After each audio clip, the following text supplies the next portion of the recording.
اب اس پس سورۃ الکوثر گویا کہ تاریخ کے پس منظر میں سورج یہ ہے شمس ہدایت محمد رسول اللہ صلی اللہ علیہ وسلم کا سراجا منیرا، ان کی شخصیت جو ہے انک لعلی خلق عظیم الصادق المصدوق، ان کا کیا مقام و مرتبہ ہے۔ فرمایا انا اعطیناک الکوثر، اے نبی صلی اللہ علیہ وسلم، یہاں کاف واحد کا صیغہ ہے، خطاب اجماع ہے کہ یہاں خطاب محمد رسول اللہ سے شخصاً، جیسے سورۃ الضحیٰ شخصی گفتگو ہے اللہ کی اپنے نبی کے، بالکل ذاتی پرسنل سرگوشی کے انداز۔ سورۃ الانشراح ذاتی بات ہے کہ جو ہو رہی ہے اللہ کی اور رسول کے مابین۔ اسی طریقے سے یہ سورہ مبارک یہ بھی بالکل خالص ذاتی، آگے جو آئے گی سورۃ النصر وہ بھی بالکل ذاتی سطح پر ہے، خاص بات، لیکن یہ کہ اس کا تعلق پھر بھی پورے معاشرے سے تھا، نظام کے بدلنے سے ہو، وہ آگے آئے گی صورت۔ یہاں تو یہ خالص ذاتی معاملہ ہے، انا اعطیناک الکوثر فصل لربک وانحر ان شانئک هو الابتر۔ اب یہاں سب سے پہلے تو لفظ کوثر کو سمجھنا ہے، یہ کثیر سے مبالغے کا صیغہ ہے، کثیر سے فعول کی وزن پر، ویسے مبالغے کے بہت سے اوزان ہیں لیکن یہ کہ ایک وزن جو ہے وہ فعول فعل، تو یہ فعل کے وزن پر یہ مبالغے کا صیغہ ہے، کثرت انتہا، کثرت انتہائی محتاج، اور اس سے مراد ہر خیر، ہر بھلائی، تمام حسنات وہ ہم نے آپ کو نہایت محتاط، نہایت کثرت کے ساتھ عطا کیا۔ انا اعطیناک الکوثر، اب اس میں ذرا ذکر کرنا چاہتا ہوں اور خاص طور پر بعد میں ذرا وضاحت بھی کروں گا کہ مولانا اصلاحی صاحب نے تو اس سورہ مبارکہ کا کوئی خاص حق ادا نہیں کیا ہے، لیکن یہ کہ مولانا مودودی صاحب نے واقعہ یہ کہ حق ادا کیا ہے، جس قدر تفصیل کے ساتھ انہوں نے جو تفاسیر میں اور مختلف اقوال ہیں انہیں جمع کیا ہے باریک بینی کے ساتھ، اس میں بہت محنت یقیناً ان کی لگی ہوگی، جس کے لیے کہ ہمیں ان کا ممنون ہونا چاہیے۔ اور ظاہر بات ہے من لم یشکر الناس لا یشکر اللہ، جو اختلاف ان سے ہے وہ اپنی جگہ پر، لیکن یہ جو ان کی خدمت ہے اس کی قدر کرنا اور اس کا اگر کوئی فیض کسی کو پہنچے اس پر شکر کرنا، ان کے لیے دعائے خیر کرنا، یہ واجب ہے۔ انہوں نے جو گنتی کی ہے کہ حضور کو کیا کیا خیر اللہ نے عطا فرمائے، اب ایک تو یہ ہے کہ اس کو عام پر جو ہے وہ منحوس کیا جائے، اور ایک ہے خاص روایات کے حوالے سے اس کا کیا مفہوم سامنے آتا ہے، تو وہی لغوی بات، اور پھر یہ کہ جو معصور ہے اور منقول ہے مفہوم کوثر کا، یہ دونوں میں آپ کے سامنے رکھ رہا ہوں۔ سب سے پہلی شے جو اللہ نے محمد رسول اللہ کو کثرت سے عطا فرمائی وہ اخلاق حسن، اس لیے کہ دوسری ہی وحی میں فرمایا وَإِنَّكَ لَعَلَىٰ خُلُقٍ عَظِيمٍ، جس کا لوہا جو ہے وہ خود کفار قریش نے مانا الصادق الامین۔ ابو جہل بھی یہ نہیں کہہ سکا کہ محمد نے کبھی جھوٹ بولا، صاف مانا اس نے صلی اللہ علیہ وسلم کہ انہوں نے کبھی جھوٹ نہیں۔ پھر یہ کہ سب سے بڑا خیر نبوت اور رسالت، نبوت رسالت رحمت ہے، اور رحمت للعالمین بنا کر محمد رسول اللہ صلی اللہ علیہ وسلم بھیجے گئے، تو یہ خیر کثیر، یہ خیر جو ہے نبوت اور رحمت، یہ اپنے منطقی انتہا کو پہنچی ہے، اپنے تکمیلی مرتبے کو پہنچی ہے محمد رسول اللہ صلی اللہ علیہ وسلم کی شخصیت مبارکہ میں،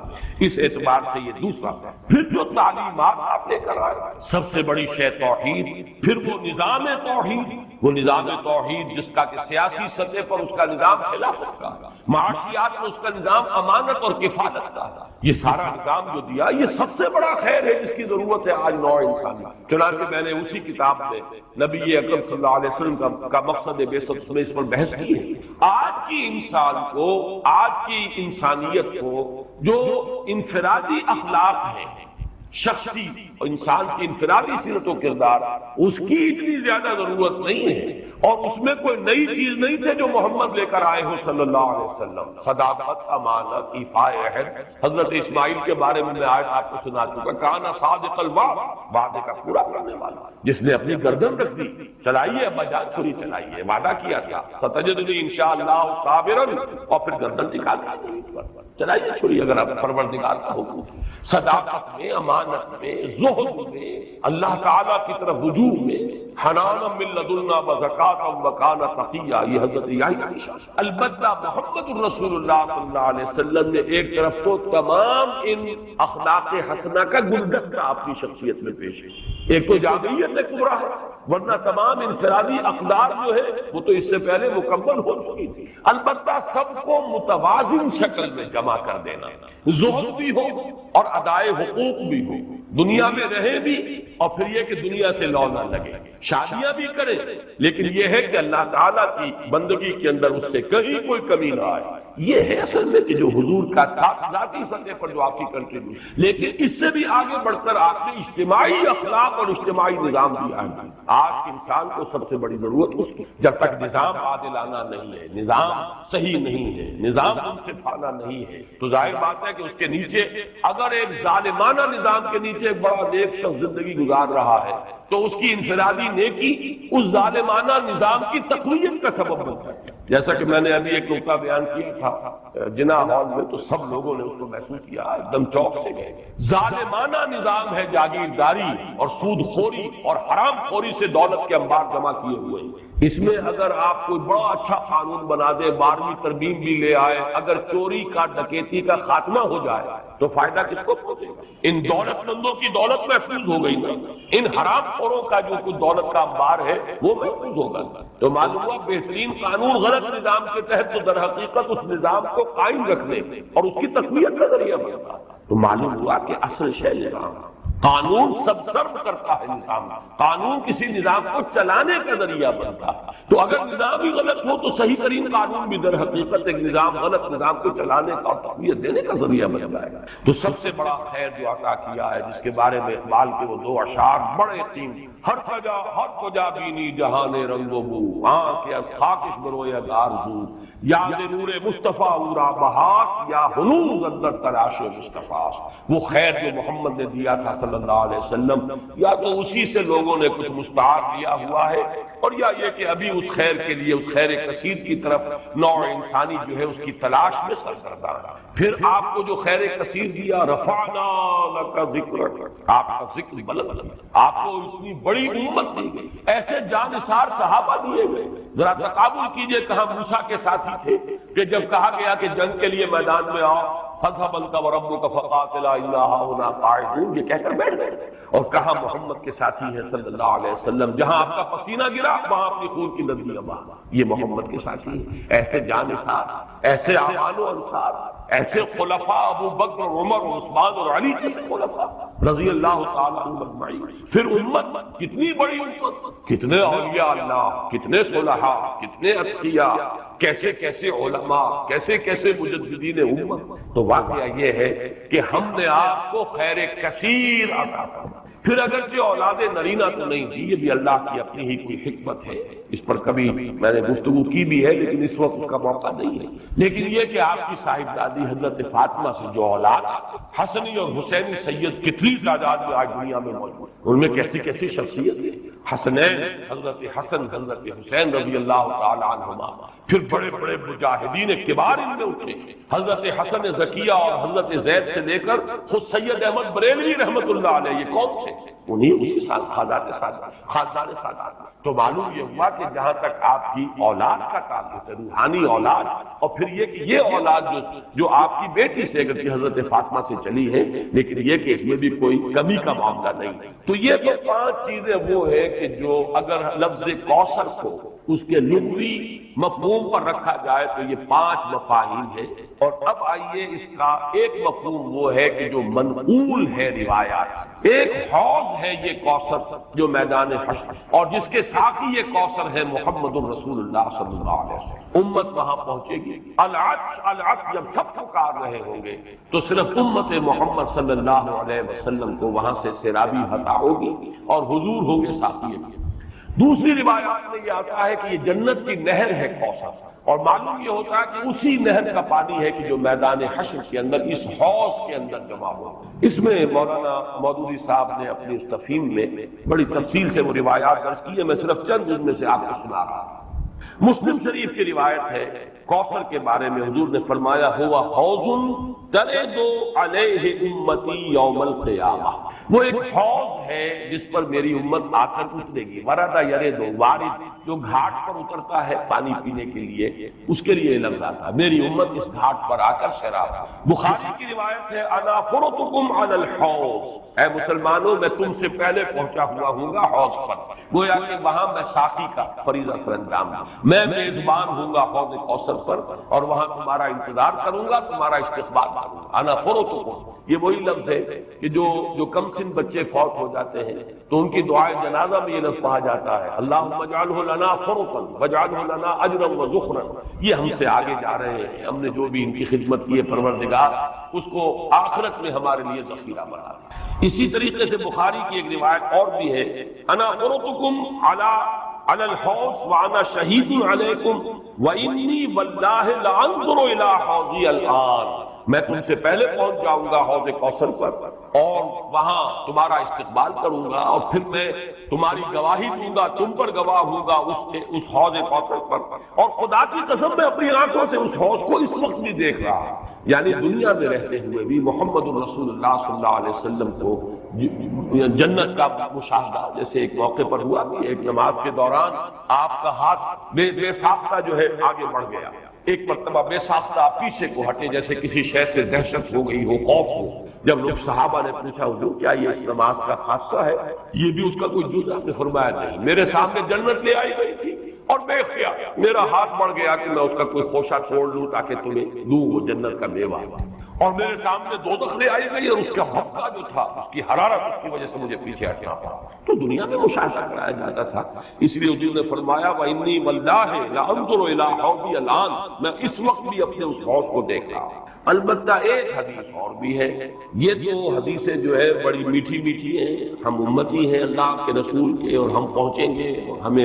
حضور جو ہے اس حوض سے پلائیں گے، وہ آپ ہمارے ساتھی ہوں گے، آپ میزبان ہوں گے، ہم مہمان ہوں گے. لیکن یہ کہ ایک اور حدیث سن لیجئے تو شاید یہ ساری خوشی جو ہے ختم ہو جائے. امتی سے مراد کیا ہے؟ وہ نہیں کہ جو نسلاً مسلمان ہیں، مسلمانوں کے گھر پیدا ہو گئے. آج کا مسلمان نہیں، حضور کے زمانے کا مسلمان بھی اگر وہ اس معیار پر پورا نہیں اترتا والعصر ان الانسان لفی خسر الا الذین آمنوا وعملوا الصالحات وتواصوا بالحق وتواصوا بالصبر، تو حضور کا امتی نہیں ہے. چنانچہ یہ روایت ابن ماجہ کی ہے اور کہا یہ جاتا ہے کہ یہ الفاظ آپ نے یوم عرفہ کا جو خطبہ ہے اس میں ارشاد فرمایا الا انی فرضکم علی الحوض، لوگوں آگاہ ہو جاؤ میں حوض کوثر پر تم سے پہلے پہنچوں گا. وَأُكَاثِرُ بِكُمْ، اور میں تمہاری کثرت پر فخر کروں گا. اتنی بڑی امت، ایسے بھی تو نبی ہوں گے جن کا امتی ایک دو ہی ہوں گے، صرف کتنے ہوں گے؟ حضرت نوح علیہ السلام کے کتنے امتی ہوں گے؟ اس اعتبار سے محمد الرسول اللہ صلی اللہ علیہ وسلم کے امتی انا وکافر بکم فلا تسودوا وجہی، تو دیکھنا اس وقت میرا منہ کالا نہ کر دینا. میرا چہرہ جو ہے تمہارے اعمال کی وجہ سے مجھے پشیمانی نہ، میرا چہرہ جو ہے سیاہ نہ، یہ صدمے اور رنج سے جو چہرہ سیاہ ہو، جو قرآن مجید میں آیا یوم تبیض وجوہ وتسود وجوہ، جس دن بہت سے چہرے بہت سے روشن ہوں گے، تر و تازہ ہوں گے، تابناک، اور بہت سے چہروں پر سیاہی چھپی ہوئی ہو. فلا تسودوا وجہی انی مستنقذ اناسا ومستنقذ اناس منی، بہت سے لوگوں کو میں چھڑانے کی کوشش کروں گا فرشتوں سے، وہ پکڑ کر لے جانا چاہیں گے، اور بہت سے لوگ مجھ سے چھڑا لیے جائیں گے، لے جائے جائیں گے، وہ میرے امتی نہیں ہوں گے. فاقول یا رب اصحابی، میں کہوں گا اے رب یہ تو میرے ساتھی تھے، یہ تو میرے اصحاب میں سے تھے. اور اللہ تعالیٰ فرمائے گا فیقول انک لا تدری ما احدثوا بعدک، اے نبی آپ کو پتہ نہیں آپ کے بعد انہوں نے کیا کیا ہے، کون کون سی شرارتوں میں حصہ لیا ہے، کیا چیزیں پیدا کی. حضور کے زمانے کے کتنے مسلمان ہوں گے جو بعد میں مسلمہ پر ایمان لے آیا، کافر ہو گئے. کتنے لوگ ہوں گے جب وہ داخل ہو رہے تھے، جو اگلی صورت ہم پڑھیں گے اذا جاء نصر اللہ والفتح ورأيت الناس يدخلون في دین اللہ افواجا، ان میں سے کتنے یخرجون من اللہ من دین اللہ افواجا ہو گئے، فوج کے فوج، قبیلے کے قبیلے، پورے کے پورے، یا زکات کے منکر ہو کر کافر ہو گئے، اور یا یہ کہ نبی جھوٹے نبیوں کو مان کر کافر ہو گئے. تو اے نبی یہ آپ کے امتی نہیں. پھر یہ کہ جنہوں نے بھی احدث بدعات ایجاد، وہ چیزیں جس کو فرمایا گیا ہے من احدث فی امرنا ھذا، ما لیس منہ فہو رد، جو شخص ہمارے دین کے اندر کوئی چیز نئی بدعت نئی شے ایجاد کرے گا جو اس میں سے نہیں ہے اصلا، وہ مردود اور وہ شے بھی مردود۔ تو اللہ تعالی ہمیں اس انجام بد سے بچائے کہ ہم تو وہاں پر پہنچے حوض کوثر پر کہ حضور صلی اللہ علیہ وسلم کے ہم مہمان اور آپ ہمارے میزبان، اور فرشتے ہمیں کھینچ کر لے جائیں اور حضور بھی پکارتے رہ جائیں میری امت ہے کہاں لے کر جا رہے ہیں، اور آپ کو جواب ملے کہ نہیں اے نبی آپ کو معلوم نہیں، فَيَقُولُ إِنَّكَ لَا تَدْرِي مَا أَحْدَثُ بَعْدَكَ، اے نبی آپ کو پتہ نہیں ہے آپ کے پیچھے کیا کیا کیا۔ اس سے ان لوگوں کے خیال کی بھی نفی ہو جانی چاہیے جو سمجھتے ہیں کہ ہر شے جو ہے بعد میں جو ہوئی ہے وہ حضور کے علم میں ہے، ورنہ تو یہ الفاظ کہتے ہیں آپ کو پتہ نہیں انہوں نے آپ کے بعد کیا کیا۔ جو بھی اللہ بتاتا ہے، جو چیز پہنچانا چاہتا ہے پہنچتی ہے، جیسے آپ کی حیات دنیاوی کے دوران بھی جو اللہ علم دیتا تھا آپ کو علم ہو جاتا تھا، جو اللہ تعالیٰ کی طرف سے نہیں دیا گیا اس معاملے میں آپ بشر ہیں، انسان ہیں، بات آپ کو معلوم نہیں۔ بعد میں بھی جو چیزیں اللہ اب بھی عالم برزخ میں محمد رسول اللہ کا جو بھی مقام ہے، جو کچھ اللہ پیش کرتا ہے پہنچاتا ہے پہنچتی ہے بات، لیکن جو اللہ نہیں پہنچاتا حضور کے پاس اپنا کوئی اختیار نہیں ہے کہ وہ ان تمام چیزوں کو جان لے، ورنہ یہ الفاظ جو ہے کہ آپ کو نہیں معلوم انک لا تدری ما احدثوا بعدک، اے اپنے زمانے کے لوگوں کا بھی جو بعد میں حشر ہوا، وہ اس حدیث کی روح سے ثابت ہو رہا ہے کہ حضور کو بتایا جائے گا کہ آپ کو معلوم نہیں، آپ دھوکہ نہ کھائیں کہ یہ آپ کے زمانے میں ایمان لے آئے تھے لہذا آپ کے صحابی ہیں، بعد میں جو کچھ انہوں نے کیا ہے وہ آپ کو معلوم ہے۔ بہرحال یہ ہے حوض کوثر اور وہ نہر کوثر جو حضور کو عطا فرمائی گئی۔ میں بعض روایات میں آتا ہے خاص طور پر کہ اس کی لمبائی اتنی ہوگی جتنی ایلاق جو یہ بندرگاہ ہے جس سے کہ سن 67 کی جنگ شروع ہوئی تھی، بلاکیٹ کر دیا تھا صدر ناصر نے، تو سن 67 کی عرب اسرائیل جنگ شروع ہوئی۔ یہ خلیج ایلا کے بالکل ٹپ کے اوپر جا کر بحر احمر جو ہے ریڈ سی اوپر جا کر تقسیم ہو جاتا ہے دو کھاڑیاں، ایک خلیج سویز ہے مغرب کی طرف جا رہی ہے شمال مغرب کی طرف، ایک ہے یہ خلیج عقبہ اور یہ ہے در حقیقت جو کہ شمال مشرق کی طرف جا رہی ہے۔ اس کے ٹپ پر یہ ایلا اور یہی وہ جگہ ہے جہاں پر کہ وہ یہود کا وہ قبیلہ آباد تھا جنہوں نے کہ شریعت کا مذاق اڑایا تھا اور پھر انہیں بندر بنا دیا۔ یہاں سے لے کر عدن تک یعنی کل بحیرہ احمر جو ہے ریڈ سی اس کی لمبائی اس حوض کی لمبائی، اور فرمایا آپ نے کہ ایلا سے لے کر جحفہ تک یہ جدے اور رابی کے درمیان ایک بندرگاہ ہے، کتنی اس کی چوڑائی ہے تقریباً نصف۔ اس سے بعض لوگوں نے خیال کیا ہے کہ شاید یہ بحر احمر جو ہے اسی کو اس حوض کی شکل دے دی جائے، اور اس لیے یہ چیز جڑتی ہے کہ بعض روایات سے معلوم ہوتا ہے میدان حشر در حقیقت یہی میدان عرفات ہر سال اسی کا گویا کہ ریہرسل ہوتا ہے، جیسے کفن کی دو چادریں ہماری ہوں گی ویسے ہی دو چادریں لے کر آدمی میدان عرفات کے اندر حاضر، اور اس کو کھینچ دیا جائے گا، وَإِذَا الْأَرْضُ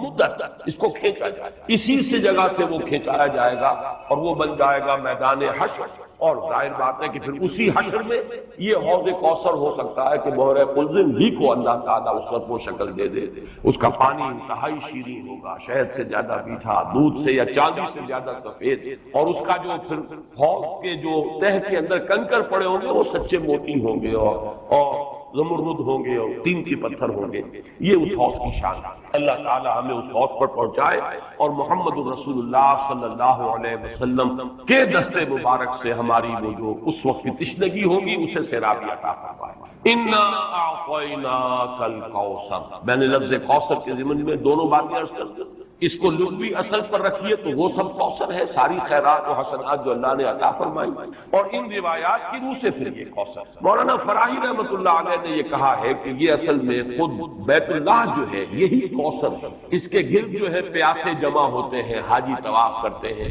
بہرحال یہ بھی ایک وجدانی قسم کی تعبیر ہے اور اس کے اندر بھی کوئی غلط بات نہیں ہو سکتی، اس لیے کہ جب میدان حشر عرفات ہی کو کھینچ کر بنایا جائے گا تو یہ جو کالے پتھروں کا گھر جو ہے اس کی بھی اصل شان اس وقت ظاہر ہوگی۔ یہ بھی تو زمین پر بیت المعمور کی اصل میں علامت ہے، جو ساتویں آسمان پر والبیت المعمور، وہ بیت المعمور کی کا یہ سمبل ہے اس زمین کے اوپر جو مادی شکل میں ہمارے سامنے موجود ہے، تو اس تعبیر میں بھی کوئی بات حرج نہیں۔ انا اعطیناک الکوثر فصل لربک وانحر، بس اے نبی صلی اللہ علیہ وسلم آپ اپنے رب کے لیے نماز پڑھیں۔ اب ذرا دیکھیے کہ سورہ علق میں بھی آخر میں جو الفاظ آئے کہ آپ پرواہ نہ کریں کریں اس مخالف کی، اس ابو جہل کی پرواہ نہ کریں، اپنے رب کے لیے سجدہ کیجئے اور قریب ہو جائے، ان سے بالکل مستغنی ہو جائیے، یہ آپ کا کچھ نہیں بگاڑ سکتے۔ ان کی مخالفت وقتی طور پر تو آزمائشیں پیدا کرے گی، خود آپ کے لیے بھی اور آپ کے ساتھیوں کے لیے، لیکن اس کا کوئی مستقل اثر نہیں ہوگا،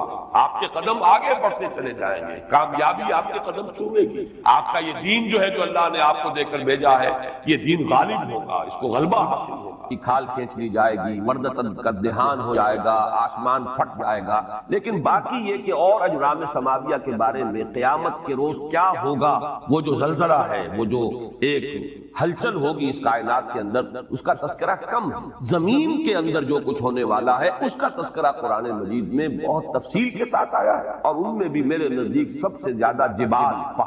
پہاڑوں کے بارے میں آج میں نے جب دیکھا تو 11 مقامات پر قرآن مجید میں یہ صراحت کی گئی ہے کہ یہ پہاڑ ریزہ ریزہ ہو جائیں گے، ریت بن جائیں گے، پھسلتی ہوئی ریت، یہ ایسے چلیں گے جیسے کہ دھندھی ہوئی روئی ہو یا اون ہو، جیسے کہ بادل چلتے ہیں۔ اب یہ ظاہر بات ہے کہ یہ بادلوں کا تصور آج جتنا ہمیں ہے، وہ جس وقت یہ آیات نازل ہوئی تھی عام آدمی تصور نہیں کر سکتا تھا کہ بادل کی کیفیت کیا ہوتی ہے۔ نیچے سے تو بادل جو ہے سالڈ نظر آتا ہے، لیکن یہ کیا ہے ہمیں معلوم ہے جب جہاز جب چیرتا ہے بادلوں کو اوپر چڑھتے ہوئے یا اترتے ہوئے تو اس کی کیفیت محسوس ہوتی ہے کہ یہ دھندھی ہوئی روئی کے مانند ہے یا دھندھی ہوئی اون کے مانند ہے۔ تو پہاڑوں کے بارے میں قیامت میں جو کچھ ان کا معاملہ ہونے والا ہے یہ بہت تفصیل سے آیا ہے، میں ذرا تیزی کے ساتھ آپ کو وہ مقامات جو ہے وہ گنوا دیتا ہوں۔ سورۃ المرسلات جو ابھی زیادہ دیر نہیں ہوئی کہ ہم نے پڑھی تھی، اس میں فرمایا وَإِذَا الْجِبَالُ نُسِفَتْ، جبکہ یہ پہاڑ جو ہے یہ ریزہ ریزہ کر دیے جائیں گے۔ سورۃ النبا میں آ چکا ہے وَسُيِّرَتِ الْجِبَالُ فَكَانَتْ سَرَابًا، یہ پہاڑ چلائے جائیں گے اور یہ ریت بن جائیں گے، اور ریت چمکتی ہوئی ریت، جیسے کہ کہیں صحرا کے اندر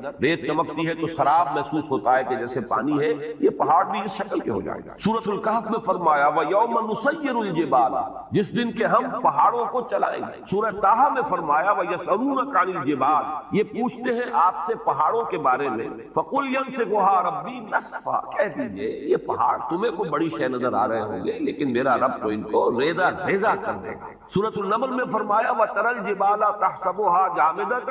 وَهِيَ تَمُرُّ مَرَّ السَّحَابِ، تم دیکھ رہے ہو پہاڑوں کو اور سمجھتے ہو بڑی ٹھوس چیز ہے، یہ تو بہت ہی مضبوط شے ہے، بڑی جامد شے ہے، جمی ہوئی شے ہے، اس کے کہیں جنبش کھانے کا کیا سوال۔ لیکن قیامت کے روز دیکھو گے کہ یہ جیسے بادل چلتے ہیں ایسے یہ پہاڑ چل رہے ہیں۔ سورۃ الطور میں فرمایا یوم تمور السماء مورا وتسیر الجبال سیرا، جس روز زمین کانپے گی، لرزے گی۔ یہ زلزلہ الساعہ جو ہے زمین کا کانپنا اور زمین پر ایک زلزلہ آنا، یہ تو بہت مرتبہ آیا ہے۔ وتسیر الجبال سیرا، اور چلیں گے یہ پہاڑ جیسے کہ چلتے ہیں، ایسے ہی نہیں، یعنی یہ کہ یہ کوئی محاورہ یا استعارہ نہیں ہے، بالفعل جیسے کہ چلا جاتا ہے، یہ مفعول مطلق ہے۔ اسی طرح سورۃ الواقعہ میں فرمایا اذا رجت الارض رجا وبست الجبال بسا، سورہ حاقہ میں فرمایا وحملت الارض والجبال فدکتا دکتا واحدہ، یہ زمین پہاڑوں سمیت اٹھائی جائے گی اور پھر پٹک دی جائے گی جیسے کہ پٹکا جاتا ہے ایک ہی بار، اور گویا کہ اس طرح اس سے وہ چپٹی ہو جائے گی۔ اس کی لمبائی کی جو گولائی کہہ لیجیے اس وقت ہمارے علم میں ہے،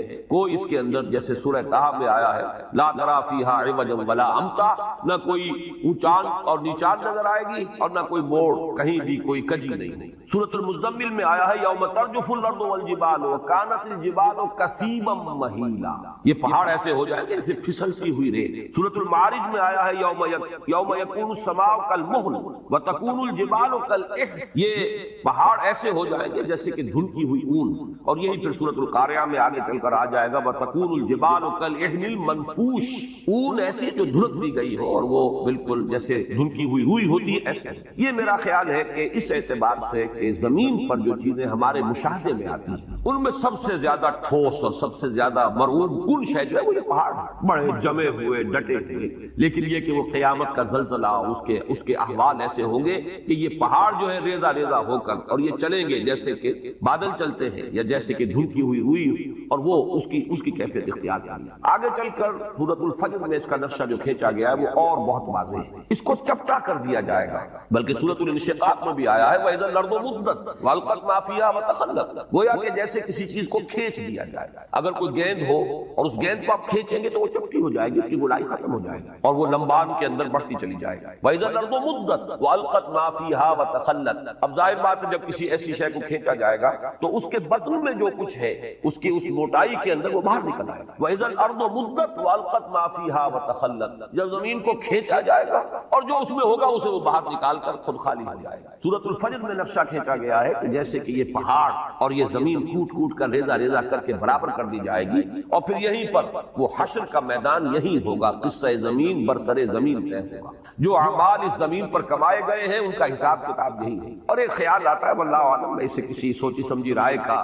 جو ہے اظہار نہیں کر رہا ہوں، لیکن ان تمام چیزوں کو جمع کیا جائے تو ہمیں معلوم ہے کہ زمین کا جو اصل نیوکلیس ہے وہ تو دہتا ہوا لاوا ہے، آگ ہے. اگر اس کو چپٹا کیا گیا تو اس کا نتیجہ ایک نکلتا ہے جو صاف سمجھ میں آتا ہے کہ یہ دونوں طرف جو ہے زمین ہوگی اور درمیان کے اندر جو ہے وہ اس کا دہتا ہوا لاوا جو ہے وہ ظاہر ہو جائے گا. اور ہو سکتا ہے کہ زمین کی جہنم جو ہے در حقیقت انسان کے لیے جو کچھ اس نے کمایا ہے اس زمین پر اس کا حساب کتاب بھی یہی ہو اور یہیں سے اس کی جہنم بھی برابر ہو. مجھے وہ لفظ یاد آ رہا ہے جو امام ابن تیمیہ رحمۃ اللہ علیہ فرمایا کرتے تھے جبکہ وہ جیل میں تھے اور انہیں وہاں ٹارچر کیا جاتا تھا، تکلیفیں دی جاتی تھی. تو ایک جملہ ان کا آتا ہے کہ ان جنتی معی، میری جنت میرے ساتھ، میرے دل میں جو اطمینان ہے اس کو تم ڈسٹرب نہیں کر سکتے. مجھے مار دو، ستا لو، جو کچھ کر سکتے ہو، جسم کے ساتھ کر سکتے ہو جو کچھ کر سکتے ہو. میرے دل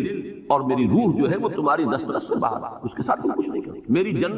جنت تو میرا وہ سکون ہے جو میرے اندر ہے، سکون قلب. یا ایتھا النفس المطمئنہ، اے نفس مطمئنہ، اے وہ جان جو پورے اطمینان اور سکون کے ساتھ دنیا میں اپنے پروردگار کے ساتھ لو لگا کر زندگی گزار کر آئی ہے اور اس نے بدلتے ہوئے حالات سے زیادہ تاثر قبول نہیں کیا، کچھ آ گیا صبر کیا ہے، کچھ تکلیف آ گئی صبر کیا ہے، بڑے اطمینان کے ساتھ صبر و ثبات کا مظاہرہ کیا، کچھ اللہ کی طرف سے آسانی اور کشادگی آ گئی، اللہ کا شکر ادا کیا. دونوں حالتوں میں یہ کیفیت جو ہے یا ایتھا النفس المطمئنہ، تو اس نفس مطمئنہ کی جنت تو اس کے اندر موجود ہے. وہ اطمینان، وہ قلب، وہ سرور، وہ کیفیت جو حاصل ہوتی ہے اللہ کے ساتھ انس اور محبت، یہ ہے اصل جنت کے جو انسان کے اندر ہے. ان جنتی معی، میری جنت میرے ساتھ موجود. اسی طریقے سے خیال ہوتا ہے کہ وَإِذَا الْأَرْضُ مُدَّتْ وَأَلْقَتْ مَا فِيهَا وَتَخَلَّتْ اور وَدُكَّتِ الْأَرْضُ دَكًّا دَكًّا وَجَاءَ رَبُّكَ وَالْمَلَكُ صَفًّا صَفًّا وَجِيءَ يَوْمَئِذٍ بِجَهَنَّمَ. اب وہ جہنم بھی جو ہے اسی زمین کے شکل ہونے سے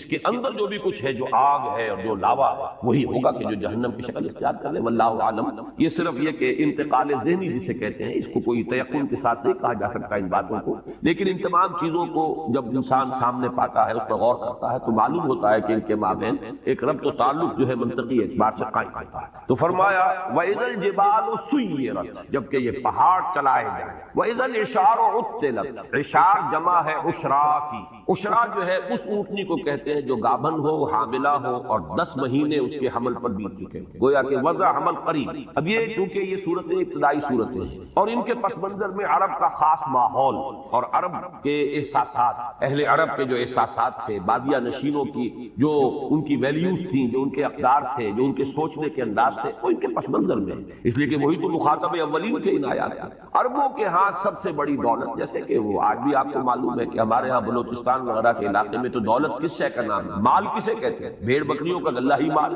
تو ان کے ہاں بھی یہی چیزیں تھیں اصل دولت، اور اونٹ ان میں بڑی قیمتی شے. ایسی اونٹنی کے جو گابن ہے، جو اب بچہ دینے والی ہے، وہ تو پھر اس کے بعد دودھ بھی ملے گا اور یہ کہ ایک اللہ تعالیٰ کی طرف سے احسان ہونے والا ہے. تو وہ انتہائی محبوب شے تھی، اس کی پوری وہ ٹہل اور سیوا کرتے تھے، حفاظت کرتے تھے، ایسے نہیں کہ ادھر ادھر کھلا چھوڑ دیں، اس کی پوری طریقے سے خدمت ہوتی تھی. تو وہ ہے عشرا، 10 مہینے جس کے ہو گئے، اور اشار اس کی جمع ہے. فرمایا وَإِذَا الْعِشَارُ عُطِّلَتْ، جبکہ وہ 10 ماہ کی حاملہ اور گابن اونٹنیاں جو ہے وہ ایسے ہی پھر رہی ہوں گی کہ ان کی طرف کسی کو کوئی توجہ نہیں، جیسے کہ ان کی طرف کوئی التفات ہی نہیں، کسی کو ہوش ہی نہیں. یہ بالکل وہی نقشہ جو سورہ حج کے شروع میں کھینچا گیا، یوم تذہل کل مرضعۃ عما ارضعت وتضع کل ذات حمل حملها. جس دن دودھ پلانے والی مائیں بھول جائیں گی اپنے دودھ پیتے بچوں کو. یعنی انسان کے اندر جو عواطف ہیں، جو میلانات ہیں، جو احساسات و جذبات ہیں، ان میں ماں کی محبت اور اس کے اندر جو شدت ہوتی ہے جو اللہ نے نہیں ہے، اس کے بغیر کیسے پرورش ہو سکتی ہے بچوں کی؟ پھر یہ کہ خاص طور پر دودھ پیتا بچہ، اس کے لیے جو رحمت اور مودت اور شفقت اور عنایت اور التفات کی کیفیت ہے، لیکن یہ تظہر کل مرضعۃ عما ارضعت، جس کو دودھ پلاتی ہوگی بھول جائے گی۔ اور یہ نقشہ ہمارے ہاں آ چکا ہے، اوجڑی کیمپ کا جو حادثہ ہوا تھا تو پنڈی کی جو خبریں آئی تھی راولپنڈی شہر کی، ان میں وہ چیزیں آئی کہ آپ کو یاد ہوگا کہ مائیں چھوڑ گئی بچوں کو، بھول گئی اپنے بچوں کو۔ جب آتی ہے وہ دہشت کی کیفیت اور اپنی جان پر بنی ہوتی ہے تو پھر بھول جاتی ہے، اور یہ گویا کہ کسی کے یعنی جذبات کے اندر وہ یعنی محو ہو جانے کا اور اپنی کیفیت ہی کے اندر پوری طریقے سے کھو جانے کی آخری کیفیت ہے کہ ماں اپنے دودھ پیتے بچے کو بھول جائے۔ یہی کیفیت ماں ہے وَإِذَا الْإِشَارُ عُطِّلَتْ، جبکہ یہ 10 باغ کی گابن اونٹنیاں بھی کھلی پھری ہوں گی، پھر رہی ہوں گی، کوئی ان کا والی وارث نہ ہوگا۔ وَإِذَا الْوُحُوشُ حُشِرَتْ، اور جبکہ درندے وحوش یہ جمع کر دیے جائیں گے۔ یہ بھی ایک عام مشاہدہ ہے کہ جب کوئی ایسی آفت عرضی آتی ہے کہ سب کو جان کے لالے پڑے ہوں تو یہ درندے جو ایک دوسرے کے دشمن ہیں، وہ حیوانات، کہ ایک بکری اور شیر ہو سکتا ہے کہ وہ ساتھ ساتھ کھڑے ہوں اور بیٹھے ہوں اور وہ شیر بکری کو کچھ نہ کہہ رہا ہو۔ سیلاب کے زمانے میں عام مشاہدہ آتا ہے کہ سانپ نہایت زہریلے اور انسان ایک ہی تختے کے اوپر چلے آ رہے تیرتے ہوئے، اور سانپ جو ہے انسان کو نہیں کاٹ رہا اور نہ انسان سانپ کو کچھ کہہ رہا ہے، اس لیے کہ پڑی ہوئی ہے اپنی جان پر بنی ہوئی ہے۔ تو وَإِذَا الْوُحُوشُ حُشِرَتْ، جبکہ یہ درندے جمع ہو جائیں گے، گویا کہ دہشت کا عالم ایسا ہوگا، صرف انسان ہی نہیں حیوانات بھی اس کی شدت کو پوری طرح محسوس کر رہے ہوں گے، درندے بھی اس کی وجہ سے اس کیفیت میں ہوں گے کہ انہیں بس اپنی ہی فکر لگی ہوگی اور کسی جانب کوئی ہوش اور التفات نہیں ہوگا۔ وَإِذَا الْبِحَارُ سُجِّرَتْ، جیسا کہ میں نے عرض کیا تھا یہ آیت جو ہے اگلی صورت میں آئی ہے وَإِذَا الْبِحَارُ فُجِّرَتْ۔ سجرت اور فجرت ایک ہی معنی، تنور کو جبکہ بھڑکایا جاتا ہے تو آگ اس میں سے نکلتی ہے، تنور کے اوپر سے آ جاتی ہے، یہ ہے تفجیر کی اصل معنی۔ جبکہ یہ سمندر جو ہے ابلے، اس میں بھی وہ بات جو میں نے ابھی عرض کی ہے بات سمجھ میں آتی ہے کہ وہ لاوا جو زمین کے اندر ہے اگر وہ اوپر آیا سطح کے قریب تو یہ تو گویا کہ ایسے ہی ہے کہ جیسے کسی بہت بڑی بھٹی کے اوپر جو ہے وہ ایک دیگ کے اندر پانی جو ہے بھرا ہوا ہو تو وہ تو ابلے گا، بری طرح ابلے گا۔ تو یہ سمندر جو ہے یہ ان کے نیچے اگر وہ زمین کا جو وہ جو کور ہے زمین کا، اس میں اندر جو آگ ہے، جو لاوا ہے، جو حرارت ہے، وہ اگر اس زمین کے چپٹا ہونے کی وجہ سے اور اس کے کھینچے جانے کی وجہ سے وہ اوپر آئے گا تو گویا کہ سمندر جو ہے یہ تو کڑھاؤں کے مانند ہو جائیں گے جن میں پانی بھرا ہوا، ان کے نیچے آگ دہکا دی گئی۔ تو وہی کیفیت جو ہے وَإِذَا الْبِحَارُ سُجِّرَتْ وَإِذَا النُّفُوسُ زُوِّجَتْ، اور جب کہ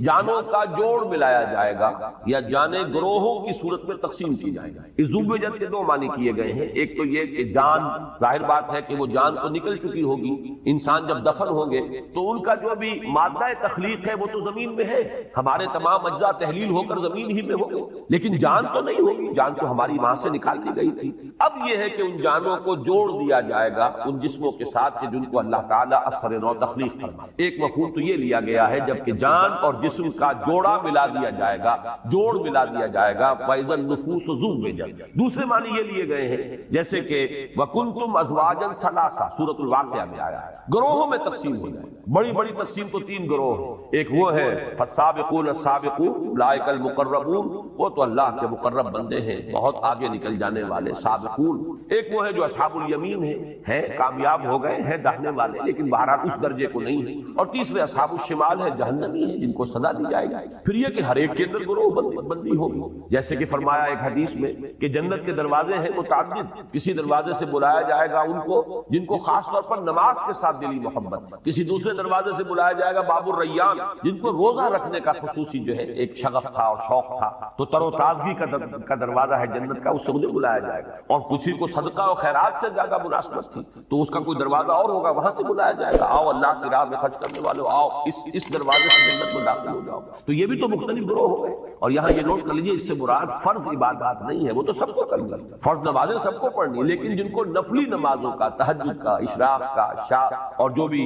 نمازیں ہیں، چاشت ہے، اوابین ہے، جن کو اس سے خصوصی مناسبت ہے اور محبت ہے، ان کو ایک دروازے سے پکارا جائے گا۔ روزے جو ہے رمضان کے تو سب کو رکھتے ہیں، لیکن یہ کہ نفلی روزوں کا جنہیں ذوق ہے اور شوق سے جو رکھتے ہیں ان کو دوسرے دروازے سے باب الریان کہا گیا، تر و تازگی کا، اور بڑا اس کے اندر مناسبت ہے اس کے نام کی، اس سے کہ روزے میں آدمی سوکھ سا جاتا ہے، ہونٹوں پر پپڑیاں آ جاتی ہیں اور ویسے بھی چہرہ سوکھ جاتا ہے، ڈی ہائیڈریشن ہوتی ہے، لہذا ان کو جس دروازے سے اندر جنت میں داخل ہونے کی دعوت دی جائے گی وہ باب الریان ہے، وہ تر و تازگی کا دروازہ ہے، اس لیے کہ وہ جو روزے کی خشکی کہہ لیجیے یا روزے